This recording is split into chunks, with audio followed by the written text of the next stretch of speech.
जनता party के कार्यकर्ताओं को, उनके नेताओं को बदनाम करने की कोशिश है। लालू प्रसाद यादव जी ने इतना बड़ा भ्रष्टाचार किया, करप्शन किया, पैसे बनाए, लेकिन फिर भी बच्चे को पढ़ा नहीं पाए। ये दुर्भाग्य है। ये सत्य है कि तेजस्वी यादव 9वीं से ज्यादा पढ़ाई नहीं किया है और तेजस्वी यादव प्रधानमंत्री का लगातार अपमान करते जा रहे हैं। तो ये संस्कार उनके परिवार से उनको मिला है। देखिए, नेता प्रतिपक्ष तेजस्वी यादव इन दिनों कार्यकर्ता संवाद यात्रा को लेकर बिहार में निकले हुए हैं, लेकिन बीच में खबर ये भी है कि अब वो विदेश दौरा पर जाएंगे। इन सब के बीच तेजस्वी यादव ट्वीट भी लगातार कर रहे हैं। आप सभी को पता है, वो लगातार क्राइम बुलेटिन भी जारी करते रहते हैं ताकि बीजेपी के ऊपर किसी न किसी प्रकार का दबाव बना रहे। इस दरमियान उन्होंने एक और ट्वीट किया है आज, जिसमें एक आदमी को एक दुकान के अंदर घुसकर धमकाते हुए, मारते पीटते हुए देखा जा सकता है, जिसके बारे में तेजस्वी यादव ने दावा किया है कि ये वीडियो में बीजेपी के नेता हैं और बता रहे हैं कि किस प्रकार से बीजेपी के लोग गुंडागर्दी करते हैं। हमारे साथ इस मुद्दे पर बातचीत करने के लिए बीजेपी के प्रदेश मीडिया प्रभारी दानिश इकबाल हैं। इनसे बातचीत करेंगे और कहेंगे कि तेजस्वी यादव जो वीडियो पोस्ट किए हैं, क्या है हकीकत असल में उसकी? नहीं, वो तेजस्वी यादव ही बताएंगे कि वो व्यक्ति वीडियो में देखा जा रहा है कि वो मारपीट कर रहा है, मिसबिहेव कर रहा है, गाली गलौज कर रहा है। लेकिन तेजस्वी यादव किस आधार पर उसको भारतीय जनता पार्टी का नेता या कार्यकर्ता बता रहे हैं? जो वीडियो हमने देखा उसमें तो कहीं से जाहिर नहीं हो रहा है कि वो भारतीय जनता पार्टी का नेता है, कार्यकर्ता है। ना उसके हाथ में भाजपा का झंडा है, ना उसके पास उसने ऐसा कुछ बोला है कि वो भाजपा का है, और ना हम पहचानते हैं। भारतीय जनता पार्टी पूरी तरह से इस बात को खारिज करती है कि तेजस्वी यादव का जो आरोप है वो निराधार है, बेबुनियाद है, बेसलेस है। क्या तेजस्वी यादव भारतीय जनता पार्टी के एक कार्यकर्ता को पहचानने लगे हैं? भारतीय जनता पार्टी के पदाधिकारी से ज्यादा उनको पहचान हो गई है भारतीय जनता पार्टी के कार्यकर्ताओं की। तेजस्वी यादव की ये बौखलाहट दर्शाता है जिस प्रकार से उनकी यात्रा शुरू हुई थी और वो यात्रा पूरी तरह से फेल्योर हो गई। वो बिहार की जनता को कनेक्ट नहीं कर पाए। जनता को कनेक्ट करने के लिए आपको अपना विजन देना पड़ता है और पूर्व के आपके अचीवमेंट को बताना पड़ता है। तेजस्वी यादव के माता पिता की जो सरकार रही है उसका एक भी अचीवमेंट तेजस्वी यादव जनता के बीच में रख नहीं पाए, और आने वाले समय में तेजस्वी यादव का विजन क्या है तेजस्वी यादव उसको बता नहीं पाए।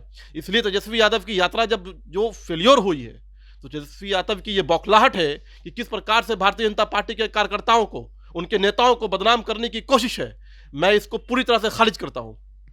उनके ऊपर, तेजस्वी के ऊपर आप लोग की तरफ से या एनडीए के लोगों की तरफ से कहा जाता है कि वो 9वीं फेल है। इसको लेकर भी वो सफाई दिए कि हम 9वीं पास हैं, पहली चीज़।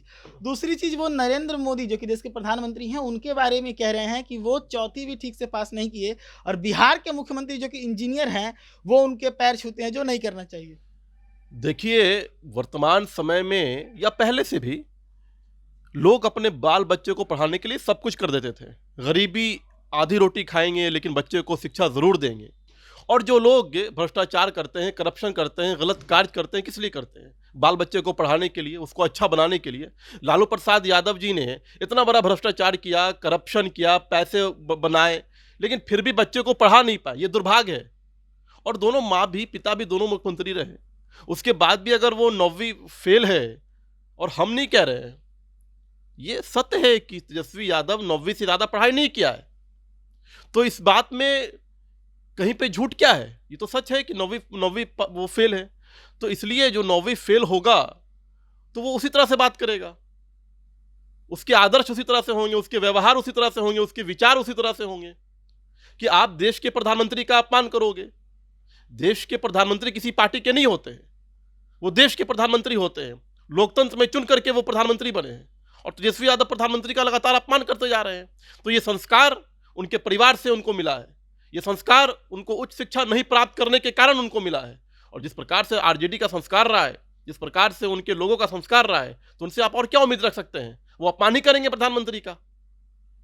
एक और सवाल चलते चलते लेंगे। तेज प्रताप यादव का भी नाम अब लैंड फॉर जॉब मामला में जुड़ा है और 7 तारीख को सबको पेश होना है, अक्टूबर को। इस चीज को कहते हैं, एक बात तो स्पष्ट है, जो भी अपराध करेगा, जो भी भ्रष्टाचार करेगा, चाहे वो कितने भी बड़े से बड़े दल का बड़ा नेता हो, कानून व्यवस्था, संवैधानिक व्यवस्था उसे छोड़ने वाले नहीं है।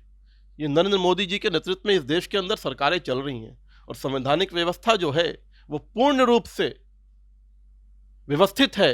किसी प्रकार का कहीं से कोई दबाव नहीं है, पूरी तरह से आज़ाद है कार्रवाई करने के लिए, जांच करने के लिए। उसका नतीजा है कि देश के अंदर लगातार आप देखते होंगे कि कभी झारखंड के मुख्यमंत्री जेल में सज़ा काट के आते हैं, तो कभी दिल्ली के मुख्यमंत्री और पूरा उनका कैबिनेट जेल में से घूम करके चला आता है। तो ये दर्शाता है कि एक पारदर्शी व्यवस्था भारत के अंदर कायम है, और तेजस्वी हो, तेज प्रताप हो, अगर गलत किया है उन्होंने तो उसका इंतजार करना चाहिए, कानून अपना आपने काम चर करेगा। आपने चर्चा किया झारखंड और दिल्ली के मुख्यमंत्री की। इसको लेकर इंडी गठबंधन के नेता ये दावा पेश करते हैं कि बीजेपी अपने दम से फँसाने का प्रयास कर रही है, लेकिन अदालत जो है वो सही रास्ते पे। अदालत ने बेल ज़रूर दिया केजरीवाल को, लेकिन किस शर्त पे बेल दिया है? अदालत की टिप्पणी पढ़िए। अदालत ने कहा कि आपको बेल तो दिया जा रहा है, लेकिन आप मुख्यमंत्री कार्यालय नहीं जा सकते। आप किसी फाइल पे साइन नहीं कर सकते। तो ऐसा मुख्यमंत्री किस काम का? तो फिर उनको मजबूरी में जो है त्यागपत्र देना पड़ा। तो ये अदालती कार्रवाई है, और अदालती कार्रवाई के कारण ही एक भ्रष्टाचारी मुख्यमंत्री को आज त्यागपत्र देना पड़ा है। तो इसलिए अदालत अपना काम कर रही है। उनके पास जो उन्होंने किया है, करप्शन किया हो, भ्रष्टाचार किया हो, वो कहीं से बचने वाले नहीं हैं। अभी बेल ज़रूर मिली है, लेकिन अदालत की टिप्पणी से साफ ज़ाहिर होता है कि वो सज़ा जो है उनको ज़रूर मिलेगी। चलिए, तो हम बातचीत कर रहे थे बीजेपी के प्रदेश मीडिया प्रभारी दानिश इकबाल जी थे हमारे साथ। तेजस्वी यादव ने जो वीडियो ट्वीट किया है उसको लेकर भी बातचीत की, साथ ही तेज प्रताप यादव का नाम जिस प्रकार से लैंड फॉर जॉब मामले में आया उसको लेकर भी बातचीत की। क्या कुछ कहा इन्होंने आपने साफ तौर पर सुना। ऐसे ही तमाम खबरों के लिए जुड़े रहिएगा देश न्यूज़ के साथ। धन्यवाद।